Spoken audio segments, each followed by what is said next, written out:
Well, the Ukrainian government has released the evidence which it claims implicates pro-Russian rebels and indeed Russia itself in the downing of the Malaysian Airlines flight. That evidence has not come in the form of radar recordings or images of actual missiles being fired from said rebels. It's come in the form of a YouTube video, and a YouTube video that's attracting many questions. And this is basically a conversation between a separatist rebel and a Russian armed forces commander, the Ukrainian government claims, in which, according to Kiev, this rebel separatist admits, quote, "We have just shot down a plane," and that it was indeed the Malaysian Airlines flight. One of the issues that's been raised with this video is that it appears to have been created the day before the Malaysian Airlines flight went down. According to this timestamp, which is linked on a livejournal.com website, again, unconfirmed, but it's now being widely reported by outlets such as Zero Hedge. And here we see the fact that the video was uploaded originally by the Ukrainian government in the early hours, the early minutes of the 18th last night. But if you actually go into the encoding information of the video file itself, which of course is the same for virtually any file on a computer, you can go and see when it was actually created. That gives us the date of the 16th, the day before the Malaysian Airlines flight was shot down. So if this timestamp is accurate and it comes from the actual video uploaded by the Ukrainian government, which of course is not confirmed, then it appears as though they created the tape, supposedly of the rebel commander talking to the Russian forces commander, the day before the actual plane was down. So they had their evidence lined up to implicate Russia in the downing of the aircraft. And this is, of course, different from what you may have seen in the past, which is, claims about, oh, this Facebook page was created before this incident happened. Well, that's explainable with Facebook. You can create a page and then change it to something else after the fact. You can't do that with the encoding timestamp of a video. The time, the date on which it created is locked in. And according to this, the video implicating Russia was created the day before the actual Malaysian Airlines flight was shot down. And of course, the other question is, how do we know that these two individuals aren't just actors reading off a script?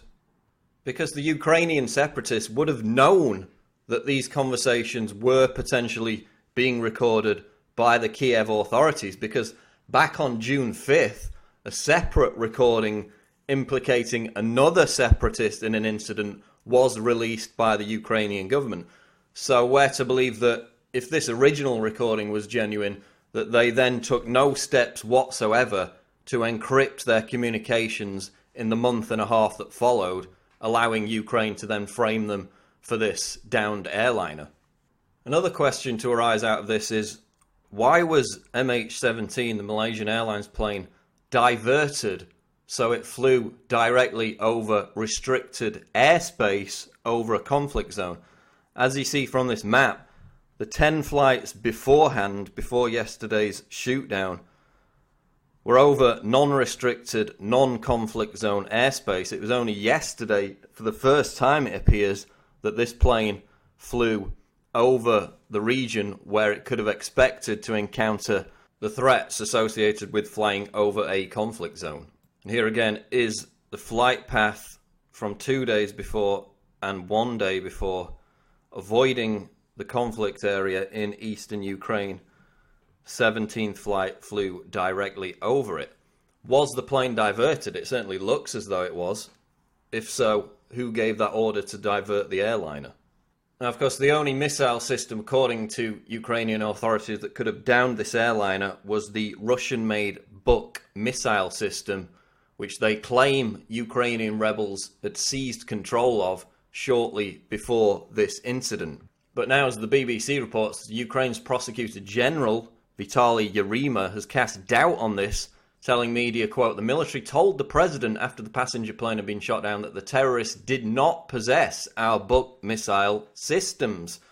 So that's not coming from the separatists, that's not coming from, pro-Russian propaganda, that's Ukraine's Prosecutor General admitting that the military told the president immediately after the incident that these terrorists did not possess the capability or even the possession of the missile system itself to shoot down the airliner.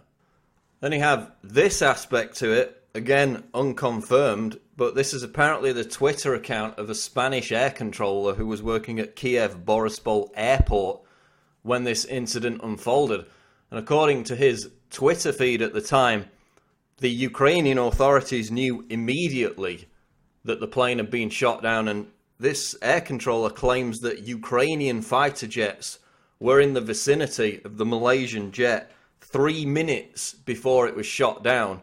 And then when it actually was shot down, he claims that Kiev authorities entered the tower and started making threats to the air traffic controllers in that control tower to basically follow orders and shut up. At the time, apparently, he was frantically tweeting, "They will take from our phones and others stuff at any moment before they remove my phone or they break my head, shot down by Kiev." That's apparently the testimony of an air traffic controller working in Kiev Borispol airport at the time of the downing of the airliner. And of course, as you would expect, his Twitter account has now been deleted and no longer exists. So obviously we asked the question, was the shoot down a false flag? This is not a conspiracy theory. Google the term false flag. It's been used admittedly by numerous different countries for decades and decades. As Washington blog points out today, the sniper attack which started the regime change in Ukraine was admittedly a false flag attack. We just don't know who by. Was it by Ukraine? Was it by Russia? Both Ukraine and Russia have been caught carrying out false flag attacks in the past. And of course, cui bono, who benefits? Certainly not Russia. Look at the context of this. In the days before the downing of the airliner, we had the big BRICS announcement, the alternate IMF, the anti-dollar system, of course representing a major threat to the unipolar world system, the New World Order pushed by US and NATO. We've got the sanctions against Russia proving to be completely inept. And then in the 48 hours before the incident, we saw Ukrainian soldiers being killed, basically separatist rebels gaining an upper hand in the very region where the plane was shot down. So when you look at the context, when you look at the supposed evidence, the bombshell evidence that Ukraine has presented to blame Russia, it really doesn't seem to stack up at this point. Of course, everything's still evolving, and we will continue to keep you updated. This is Paul Joseph Watson reporting for Infowars.com.